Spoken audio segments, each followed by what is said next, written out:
Welcome back to the channel, everybody. Thank you so much for joining me and allowing me to continue to be your daily advocate. If you're new here or you're not subscribed for any reason, please do me a huge favor and hit the subscribe button. Thank you to all of you who have been watching and following me for so long. It truly means a lot, and I'm glad that I can be this person. Do I have a barn burner of a video for you right here, right now? I've been looking forward to recording this video since I mapped it out several hours ago, and it's a big deal. So let me set the table for you. Now, as most of you know by now, Brad Garlinghouse and Chris Larson motioned to have the cases against them thrown out, and the judge denied those requests. So, fortunately for Brad and Chris, those cases will go on.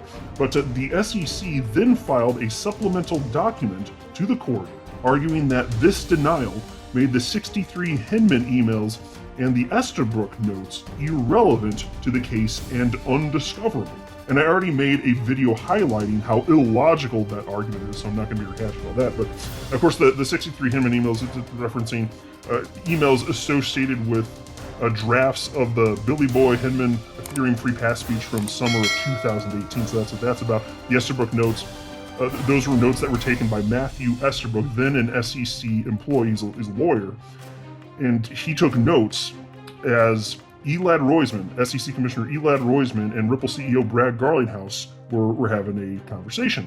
And the SEC is arguing that those notes are privileged, which is ridiculous because Brad Garlinghouse was there for the meeting. It was between two people, Brad and Elad Roisman. But nonetheless, that's the nonsense argument that they made.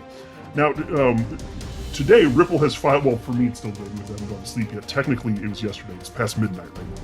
But anyway, so I'll just say today. Today, Ripple has filed a response to those SEC claims, and it's pure gold. Seriously, folks, you'll see why I'm saying this. Just hang with me in this video. It is pure gold.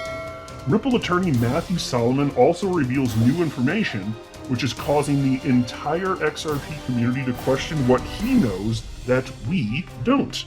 He wrote that Bill Hinman concluded in writing that an asset similar to XRP, and perhaps XRP itself, was not a security. How the hell does he know that? I want to know what he knows. This is incredible. And Attorney Jeremy Hogan had something to say on that, so I'll share with you his comments.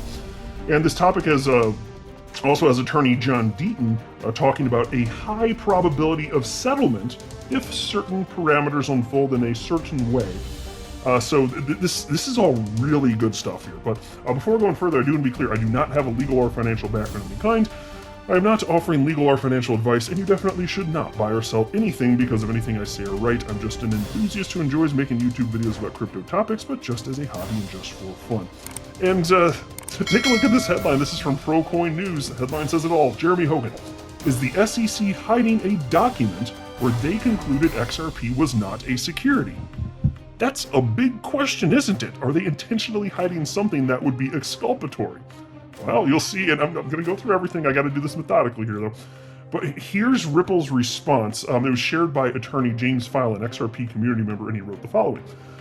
Ripple and the individual defendants have filed their response explaining why the Hinman documents are not irrelevant as a result of Judge Torres's decision on the motion to dismiss. And so I did print this up and I highlighted a few key parts that I wanted to share with you. So on that point specifically, it's in the second paragraph here, about halfway through it, reads as follows.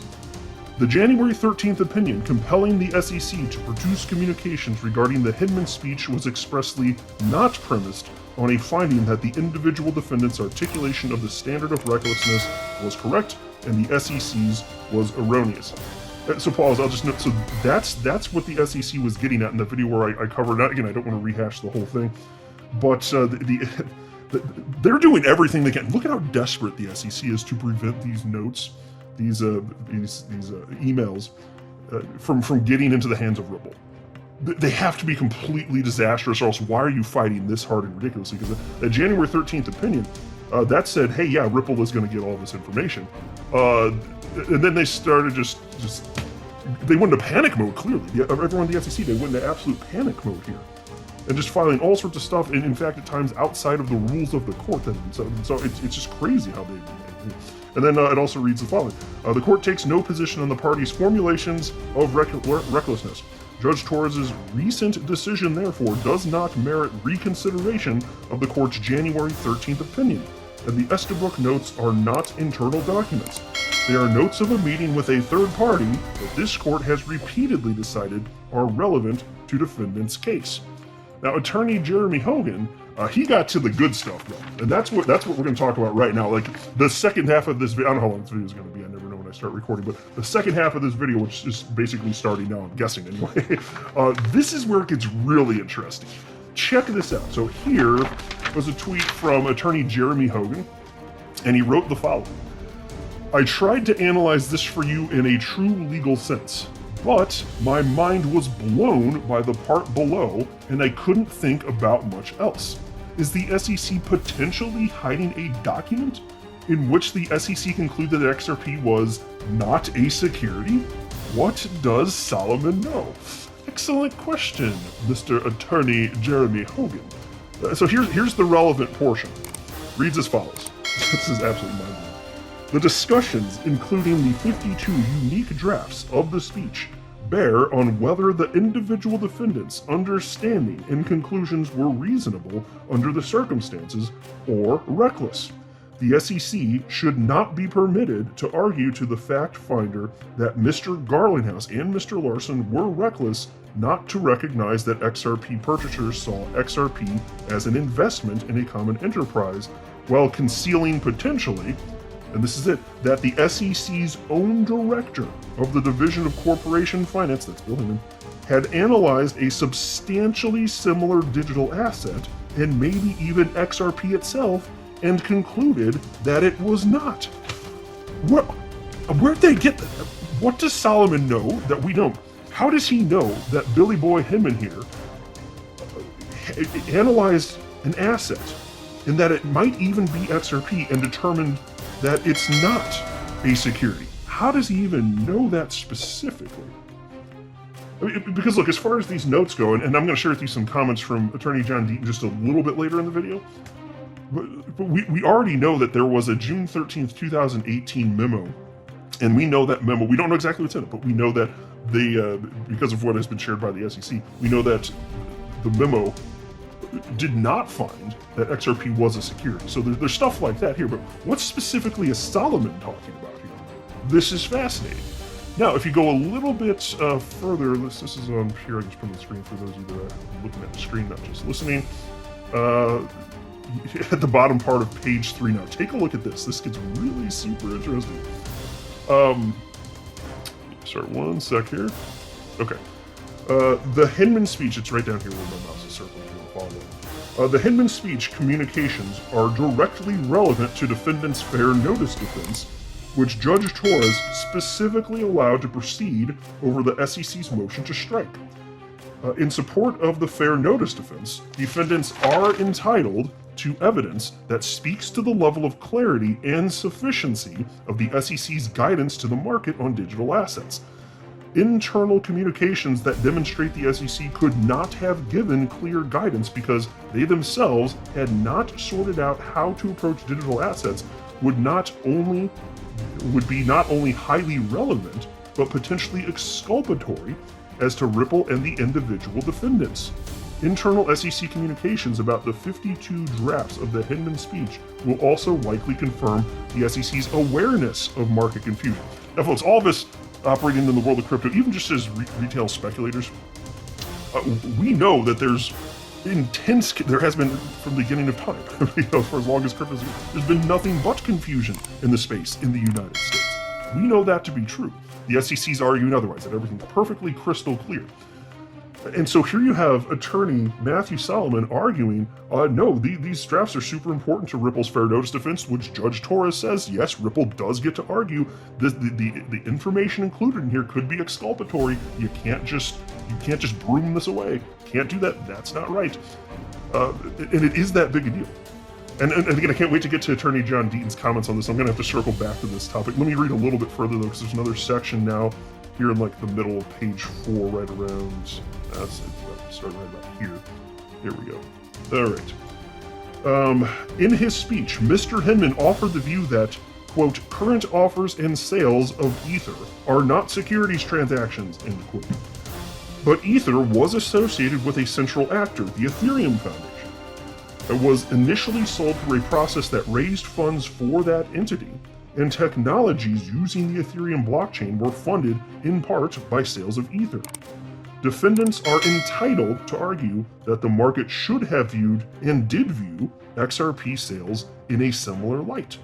And that's exactly right. Now, obviously, there was no ICO, so it's not like Solomon saying that there was an ICO, but in terms of just the concept and how the public viewed it, yeah, absolutely. Completely spot on. Now, take a look at this.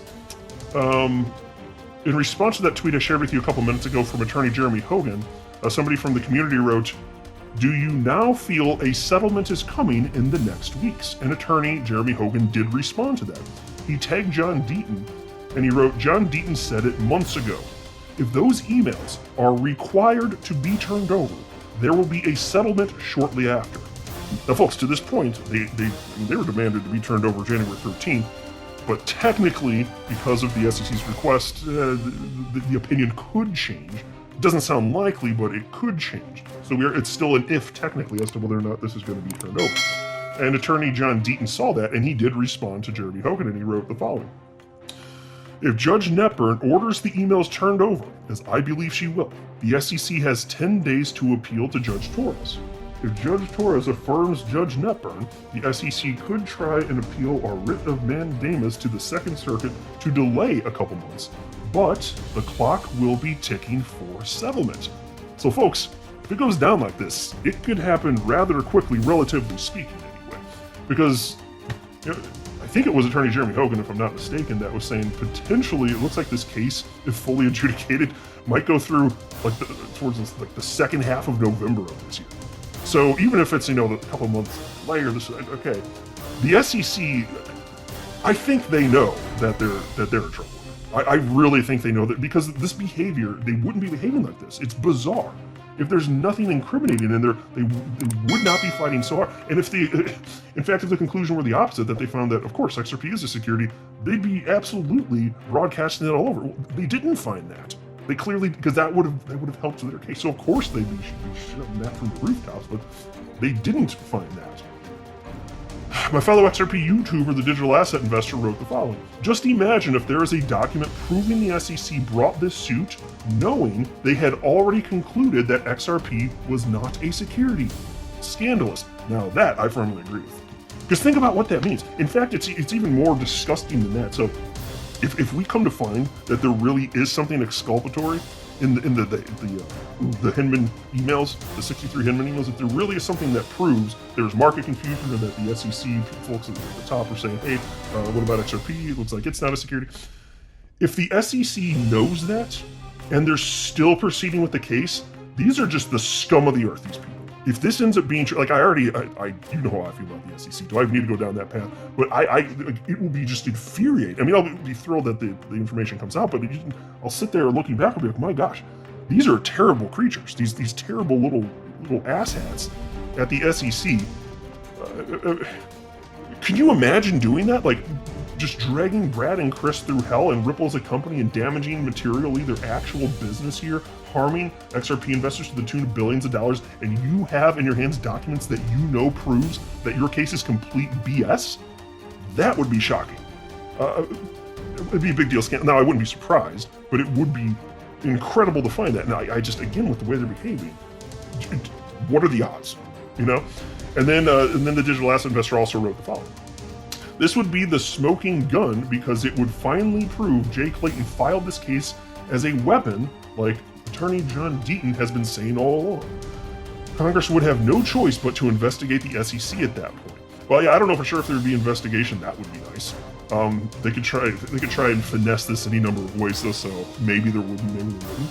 But the point's not lost on it. And then there was this from John Deaton. Take a look at this.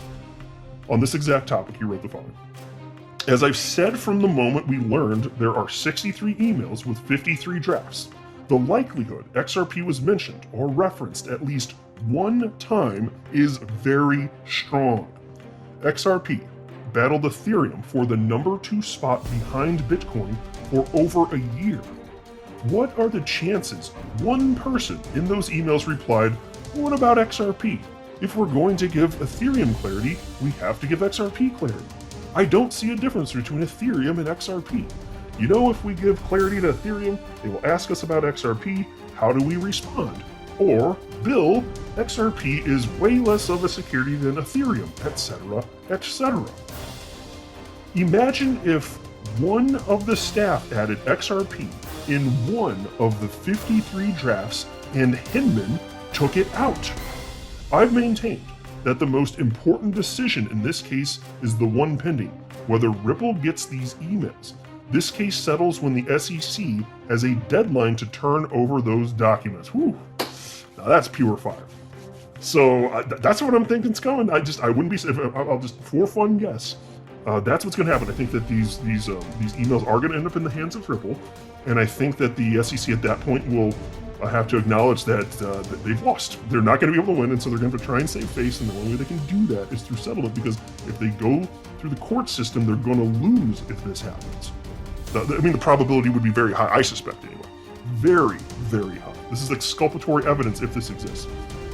Now, if there's actually nothing in there about XRP, okay, that would be kind of surprising and disappointing. And then I'll make a video about it when it happens. My question will be, what the hell was the SEC doing, acting like so peculiar, so desperate, trying to for what reason? If there's nothing in here that harms your case, SEC, why are you fighting so hard? That's what I'd be asking.